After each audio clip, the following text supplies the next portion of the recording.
Hey guys, welcome to another episode of No Name Sports Talk. I'm Glenn. I'm here with Jacob and Sam again.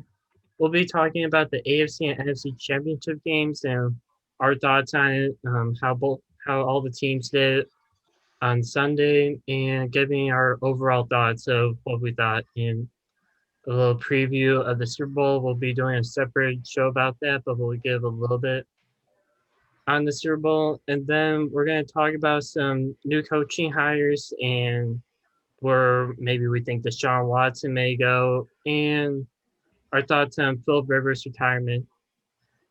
All right, Sam, would you like to get started? Yeah, so the first game of the weekend was the Bucks at the Packers. Um, so there's a lot to say about this game. Um, I mean, it was obviously two of the best quarterbacks of all time, going head to head. uh, Like one of the last times probably. And I think both offenses showed that um, they deserve to be here.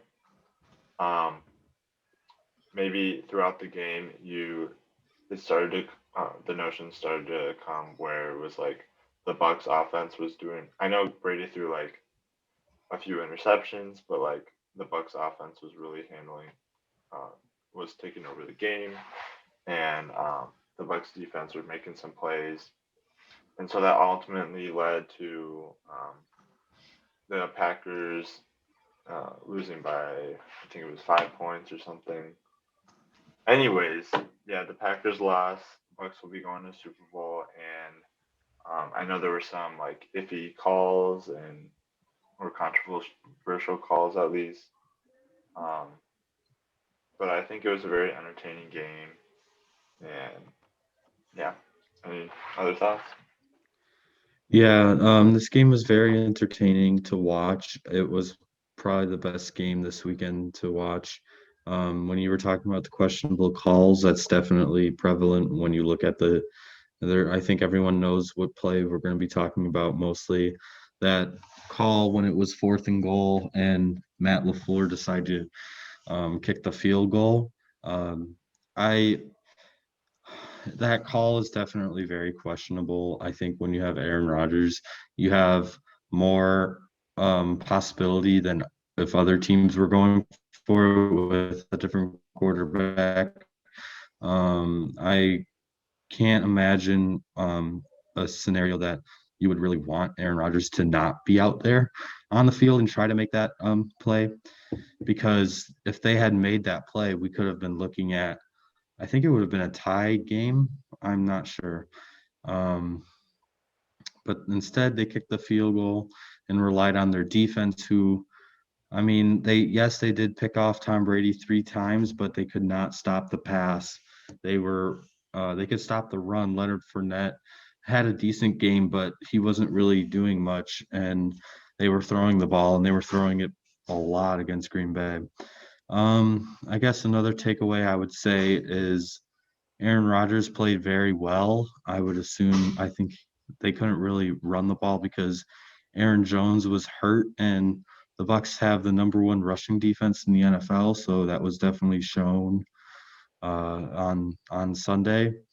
If you look at his stats, Aaron Rodgers was 33 for 48 for 346 yards, 3 touchdowns and an interception, which I don't think his interception was his fault. I think that was holding by, I forget the DB's name, but let me look it up actually.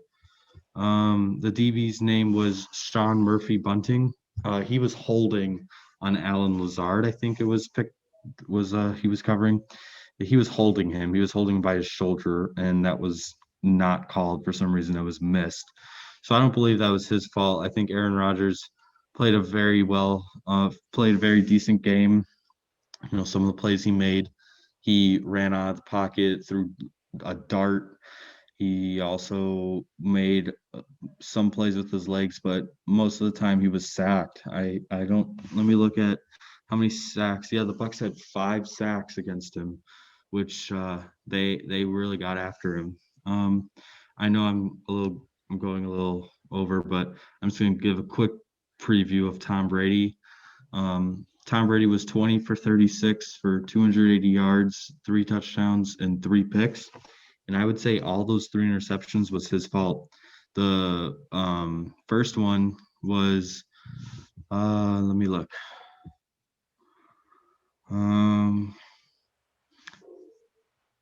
Well, I think the first one was, it was to Adrian Amos.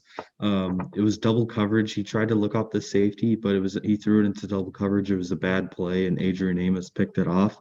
And then the other one was it got tipped, and Jair Alexander picked that one off.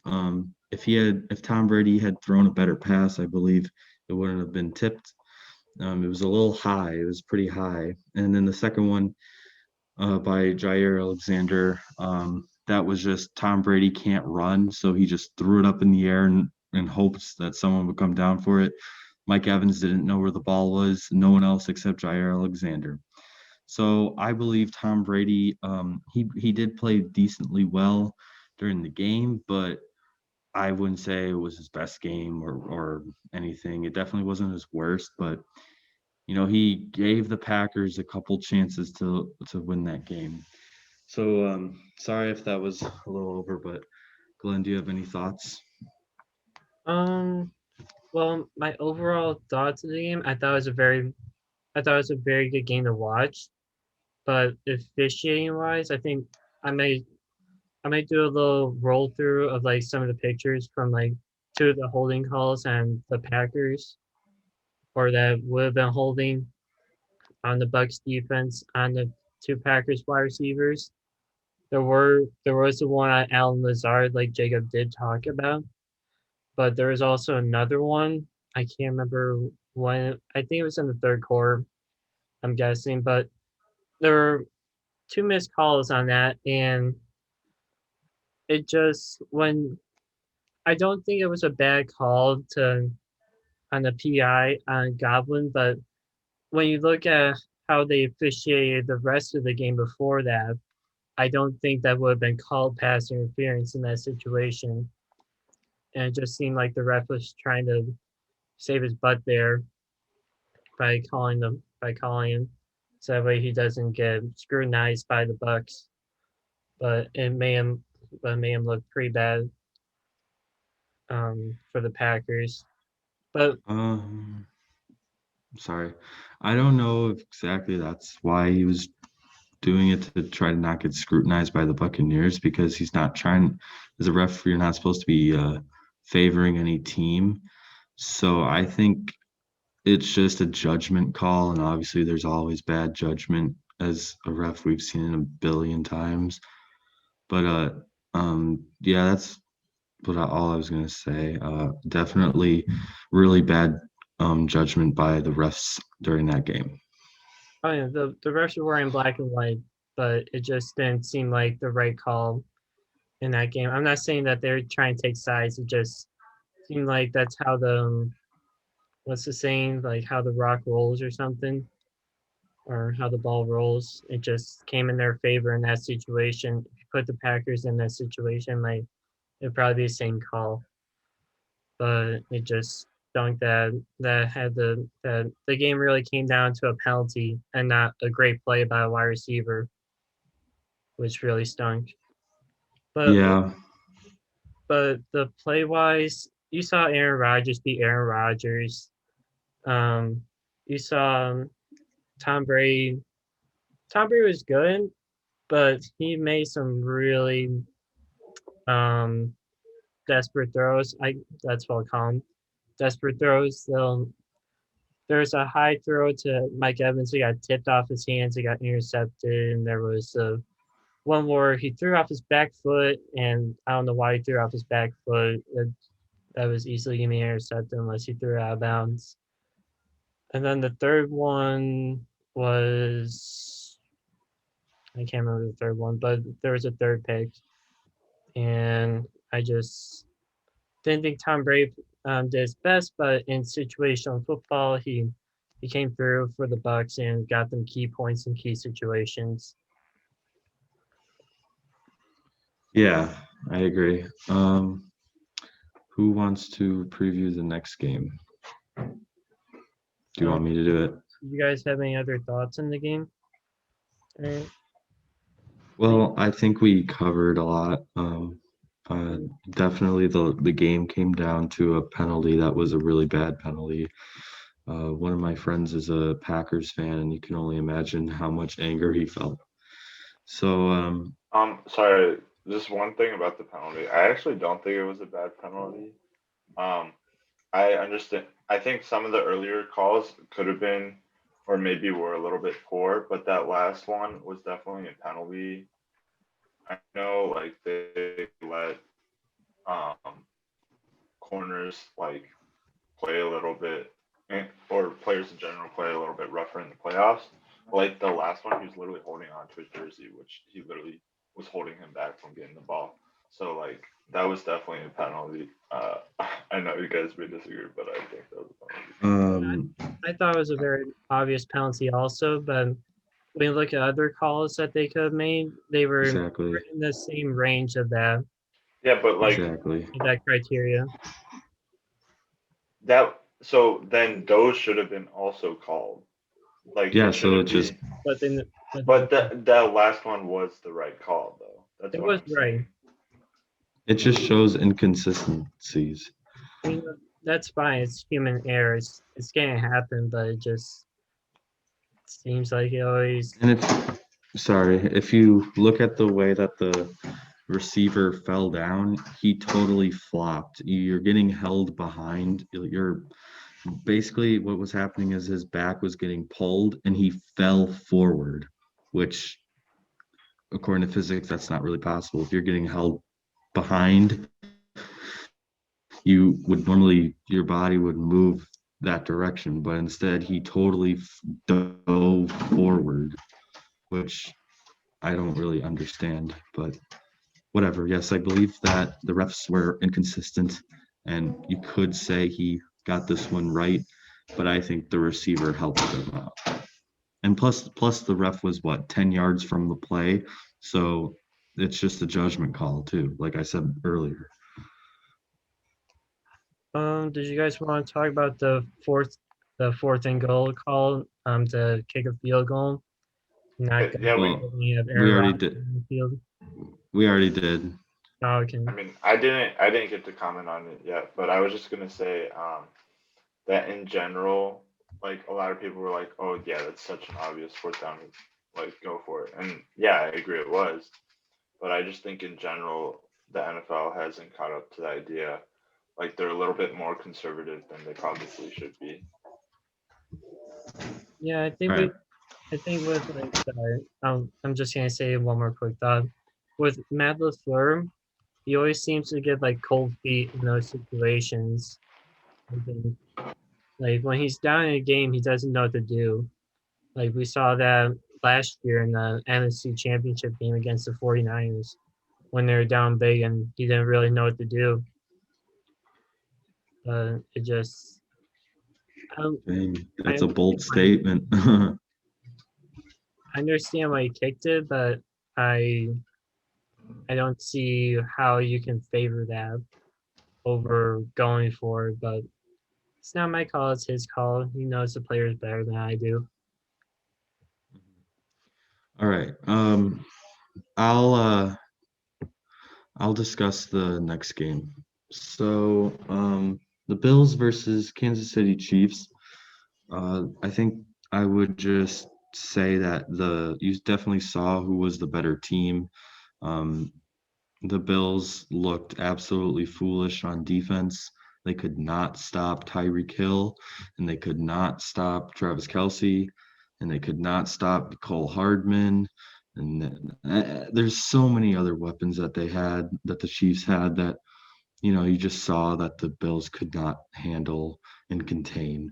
Patrick Mahomes, his stats were 29 for 38 for 325 yards, 3 touchdowns, and 0 picks. And for a guy who rushed through the concussion protocol, he looked like he never missed a step. Darrell Williams, he was their leading rusher. He had 13 carries for 52 yards and a touchdown. But the running game wasn't really the highlight of the game. It was more of the passing game. I believe they said who was it? Tony Romo and Al Michaels had stated that Tyreek Hill and Travis Kelce were the first duo receiver group in the playoffs to have, I believe, two consecutive 100-yard games or something like that. I could be wrong, but you guys can correct me if I'm wrong. Um, Tyreek Hill was just amazing in this game. He caught a slant and ran for 71 yards. He makes everyone else look slow. It's just incredible to watch him play football. Travis Kelce, he's always been consistent. He tied the NFL record for most catches in a playoff game by a tight end next to Shannon Sharp. He had 13 catches for 118 yards and 2 touchdowns. Looked absolutely incredible. And then Mecole Hardman, he had a really bad fumble, but then came back strong and scored a touchdown. And I believe no, I thought he scored 2 touchdowns, but I guess not. Anyways, Josh Allen, I'm going to preview him for a little bit. He looked, in my opinion, nervous because I think he was trying to do too much. On every play, it just looked like he was looking for something that wasn't there. And I think that was present.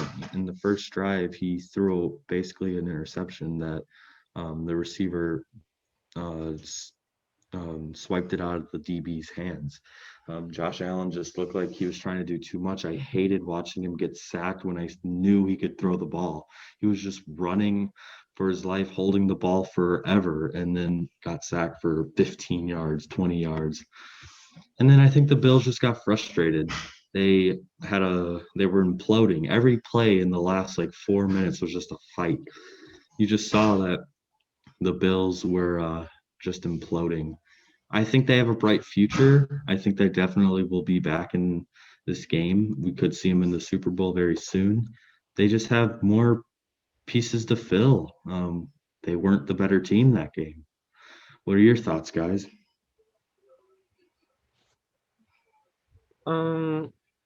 Well, I think play wise, it was just with Josh Allen. Like Jacob said, he was just very nervous. He just seemed very jittery. He made very bad throws. That interception in the first quarter, or the near interception, sorry. And even though the Bills had 9-point lead, it never seemed like they were. It never seemed like they were that good in that first quarter. And you're just like, why are the Chiefs getting score 21 on them in about 3 minutes? And the defense for the Bills just never stepped up. They were they could never with the Chiefs offense is pick your poison. Do you want to double cover Tyreek Hill and let Travis Kelce get 150 yards on you? Or you want to double cover Travis Kelce and have Tyreek Hill score an 80-yard touchdown over the top of you? It's just a very tough decision to make, especially with Mahomes in the game and him somehow miraculously making it out of concussion protocol and throwing 300 yards in the AFC Championship game in the same week. But but I just only thing I can really critique about the Bills is Sean McDermott in the red zone taking field goals and not going for it and taking touchdowns, especially when you're down the game and your defense didn't look that good against the Chiefs offense. It seemed like he was just trying to be conservative, just like Matt LaFleur was trying to in the Bucks game and in the red zone. Anything you want to talk about, Sam? Yeah. I'll just start with the play calling decisions by Sean McDermott. They had been throughout the season or throughout the past couple seasons one of the best teams in go for it situations versus kicking field goals and stuff like that. And this game, especially, it was kind of flipped. they kicked out several field goals that were very questionable, and especially against a Chiefs team with Patrick Mahomes, and they were pretty much unstoppable on offense. Yeah, the Bills could not stop. Their scheme was just not good enough for Andy Reid's scheme, and I think um, they just could not stop the Chiefs. Um, Something else I'll say, yeah, I agree with you guys. The Chiefs are kind of just playing better.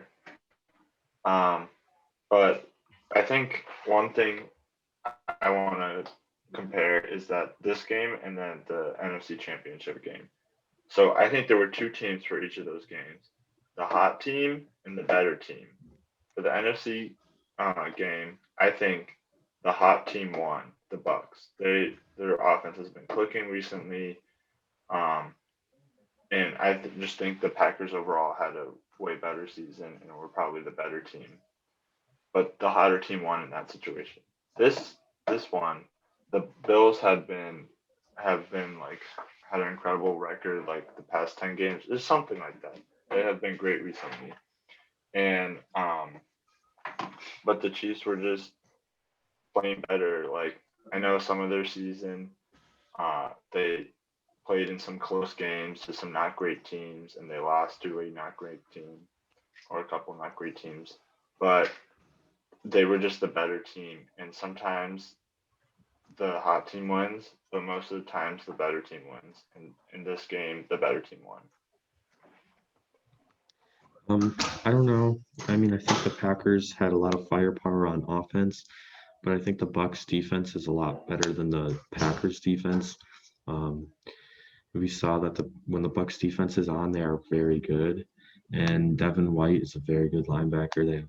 I'm just listing a bunch of players. They have a good secondary. Carlton Davis, their star rookie safety wasn't there. What Antoine Winfield. They have a lot of talent, and then plus you look at their defensive line. I think the Bucks were close to the Packers. I wouldn't know if I would say that they were worse or better than Packers. That's just my counter argument for you, Sam. All right. I think we should move on from the games. Do you guys want to preview the Super Bowl, or would you rather talk about quarterbacks and head coaching hires?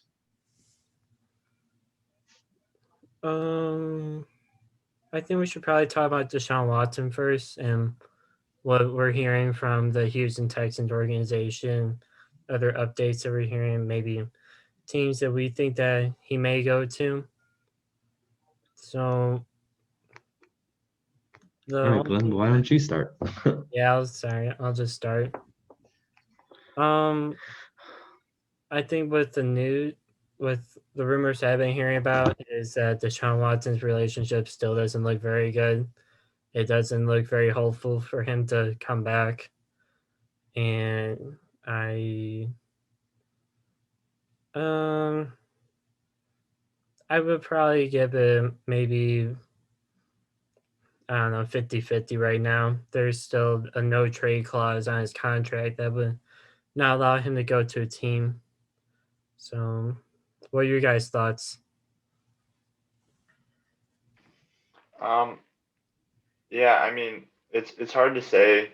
Deshaun Watson, like their relationship has not been great between him and the Houston Texans franchise as of late. But you never know with these situations.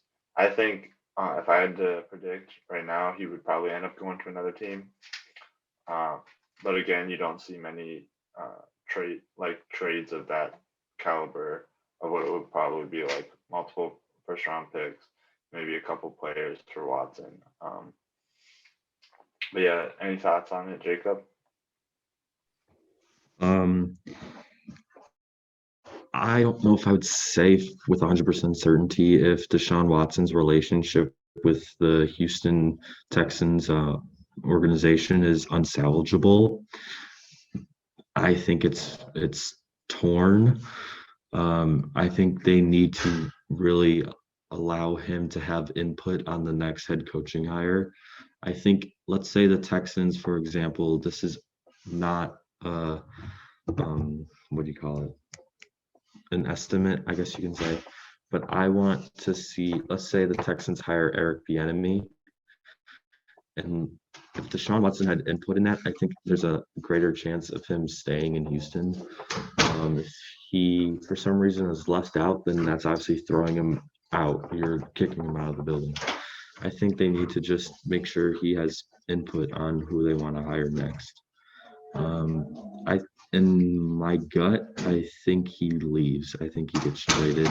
He does have a no trade clause, but I think if he demands a trade and sits out or something like that, he can find a way to get out. I can still see him staying in there though, but it's kind of like 80% leaving, 20% staying. All right, so what next? Well, we just heard over, I think, was it on Friday or Saturday that Philip Rivers was retiring. Did you guys have any thoughts on that? And Yeah, not too many for me. I would just say that, I mean, it doesn't surprise me a lot. He was getting up there in age and his play was declining. But yeah, he was a really good quarterback. Probably a Hall of Famer. I'm not sure. But yeah, not much. Like I said. Yeah, I think the discussion about if he's a Hall of Famer or not is for a different episode or a different time to discuss. I wasn't surprised. He played 17 years. He's fifth in passing yards and fifth in touchdowns. He had a great career, well respected in the league. Now he can coach high school football. I think he's got a very bright future post football. Congratulations, Philip Rivers. You had a great career. I'm sorry you didn't reach a Super Bowl, but you had a lot of different memories that I think a lot of guys in the league wish they had. So, congratulations. yeah, Philip Rivers had a great career. And I'm happy that he's done so good. It's been fun watching him. He's been a great competitor for the league. He's loves trash talking people, and that really just gets under my skin. But it's always fun to watch him. But I think he's just it's just been that I think it's just his time to go and be with his family and all that other stuff. He's been in the league for 17 years, and he's almost 40 years old. But I don't think the I think he'll be a Hall of Famer, but the question is first ballot or not. But we don't. We'll probably talk about that another time. Yeah. Okay. I was just gonna say, since we want to make this podcast just a little short, why don't we maybe do a 30-second preview for each of us of the Super Bowl, or thoughts on it, and then we'll get out on here, and then we'll talk more next week. All right, I'll go first. So we have Chiefs against the Buccaneers in Tampa Bay that's the first time a home team has hosted a Super Bowl. I think this is going to be a unique Super Bowl because if the Buccaneers have fans, then they technically have home field advantage, literally. Although I do think the Chiefs have more firepower, and I think the Buccaneers have a really good defense, and if they play really well, it'll be interesting to see. But I'm taking the Chiefs winning this game. I think there's just too much firepower. You can't do anything really. And we saw that the Chiefs played the Buccaneers in regular season, and Tyreek Hill and the Chiefs crushed them. So, like I said, I got the Chiefs winning this one. I'll say that I think the Chiefs are gonna win too. The what was I gonna say? Anyways, I'll just say I can't remember, but I'll just say that, like I said, I think the Bucks are still like the hot team, and then the Chiefs are probably the best team in the NFL. And I just don't know how the Bucks are going to stop whatever the Chiefs have on offense. And oh yeah, a quick comment about the fans thing. I do think the Bucks will have a lot of fans, but I also think the Chiefs will have a lot of fans because it's a big fan base and they travel. So yeah, it'll be a very fun game. Yeah, with the Super Bowl 55, the preview, Bucks versus Chiefs, I think we're gonna see the probably best offense because like top 5 defense. Bucks have a pretty good defense. It'll be very entertaining to watch, and they have Bucks have a good secondary, or they have a very average, I would say, probably they have good veterans back there, and Chiefs offense, their receivers will do great as usual, but we'll see if the defense will be able to control them and hold them off for a little bit. But Bucks offense against Chiefs defense, I think Tom Brady will do what Tom Brady does. He'll be efficient and he'll do his usual thing. Okay, I think we got everything in, so we're gonna call it right there. And if you guys like this episode, please like and subscribe. Put a comment down below, and we hope to see you next week when we do our full preview show of the Super Bowl. All right, see y'all later. And Have a good night.